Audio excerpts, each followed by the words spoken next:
Hi everyone, it's Angela from Cakeangel. Today I'm going to show you how to cover a cake with fondant. And for this I'm using a cake that's already been crumb coated with buttercream. You can see the link above that will show you how to do that.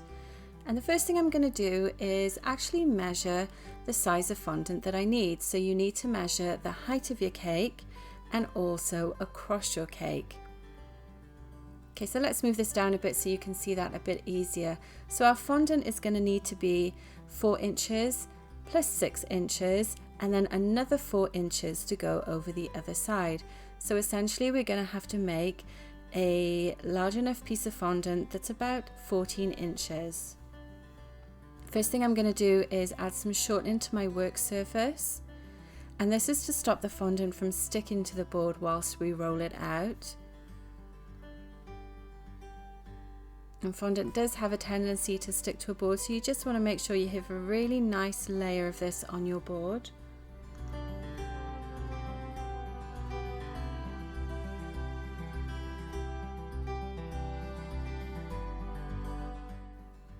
Okay, that's perfect. So next thing I'm going to do is unwrap my fondant. Now this is homemade marshmallow fondant. I've got another video for that if you want to check that out once you're finished with this one. I'm just going to start by warming it up with my hands and rolling it back and forth.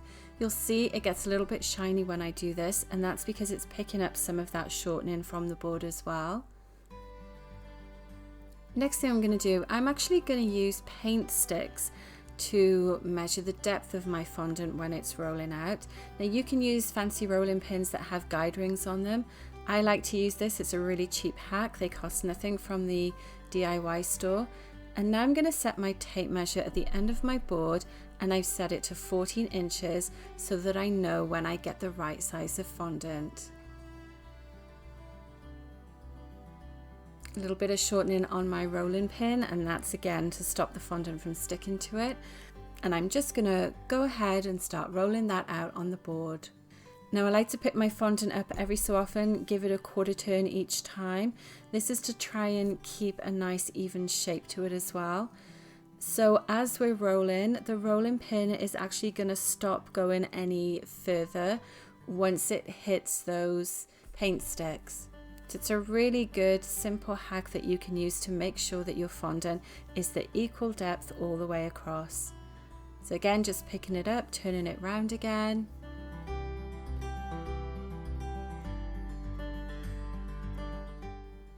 And we're going to keep going until we get the right size.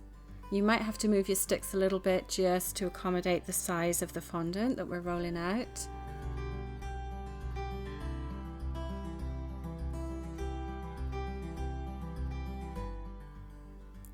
If you find it does start to stick, you can always go and add a little bit more shortening to your board again. And I'm just giving it a little bit of a stretch, rubbing it down with the palm of my hand as well. And that's just making sure that it does feel nice and even as well.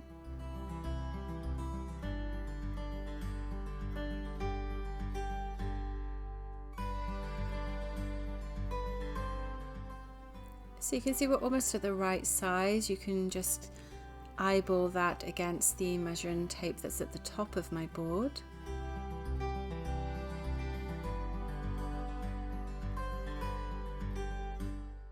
And again, I'm just keeping rolling until I get that even depth. Looks like we're almost there.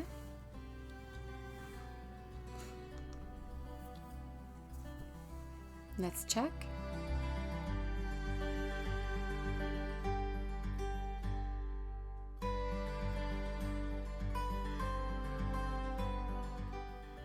Okay, so that looks good. So the next thing I'm going to do is just pull it across the board, making sure that it's smooth as well. And I'm actually going to pull it over my rolling pin because I don't want it to be completely flat on the surface as I peel it back.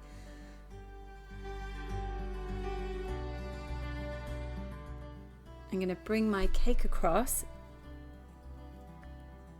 and then gently I'm going to lift it up off the rolling pin and just fold it over the cake. Now you can see the very first thing I do when I do this is I use that fleshy part of my hand to actually smooth the top of the cake. This will help to make sure that the fondant doesn't drag down too quickly, as sometimes it can split on the sides when it does that. And then you want to start with a pulling out and a tucking in motion. So you'll see that I pull the fondant away from the cake, and then I'm cupping my hand and using a smoothing motion back and forth with the palm of my hand to smooth that onto the cake. Now the buttercream on your cake still needs to be fairly soft. It can't be completely dry or it won't stick to the fondant. And you just want to take your time, so you pull it out and then smooth it with your hand.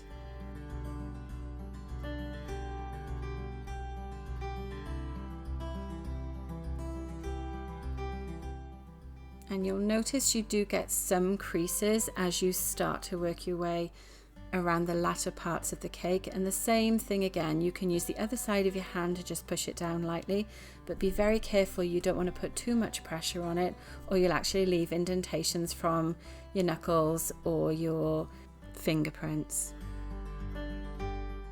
Again, using that fleshy part of your hand, it's a really great smoother. You can buy smoothers to do this as well if you prefer. I really like using my hand because the heat of my hand also helps it to stick to the cake. So that's done. Next thing I'm going to do is use a pizza cutter and cut all that excess fondant off of the cake. So you want to leave a little bit of fondant on the bottom of the cake so that when we take it off the board, we can actually trim that off.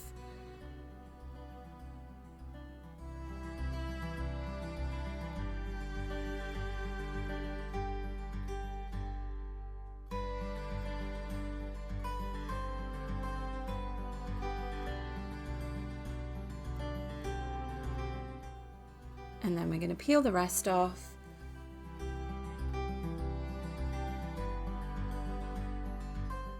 All the excess fondant that we've peeled off, you can use it again as long as it doesn't have any buttercream off it. So you can see that some bits do.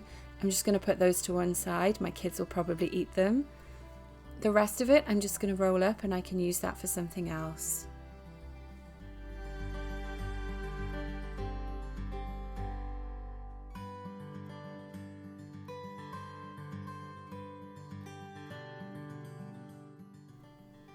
So you just want to roll it up into a ball, and then I'm going to wrap it back up in plastic wrap just to stop it from drying out.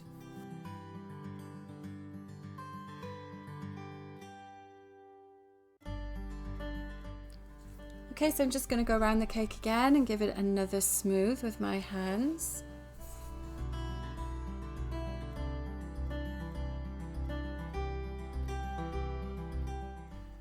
You can see we've got that little bit of excess at the bottom. So now I'm going to pick the cake up very carefully. You can use a palette knife for this, or basically something that you have to hand that can wedge the cake off of the surface.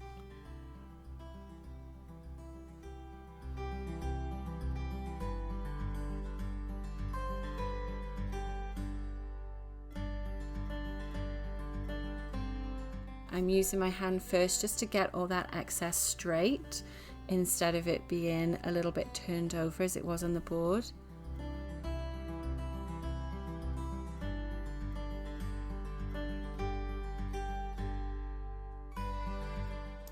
And I'm just going to use this little container to pop the cake on whilst I get set to cut off the excess.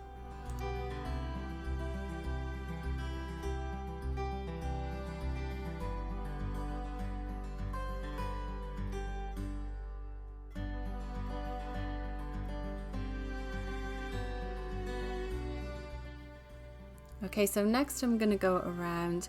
You could use an X-Acto knife as I started to, or if you have a spatula to hand, you could also use one of those. And what you're going to do is use the cake board as your guide. Be very careful doing this. You don't want to drop the cake, so you could do it on top of that container if it's easier for you. But as you get more confident with doing this, you'll probably find it's a little easier to do it by hand. So you can see it's just a very careful motion to clean off all that excess. You can just see the board there poking out underneath, which is perfect.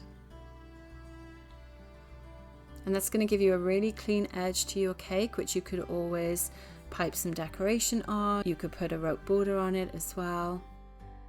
Now, if you were doing this for a larger cake, something like an 8, 10 or 12 inch, I would recommend trying to do this on a flat surface instead of balancing it in your hand. So a final smooth around with our hands just to clean up all those edges. If you notice any dents or any bubbles that have appeared, just go around again with your hand.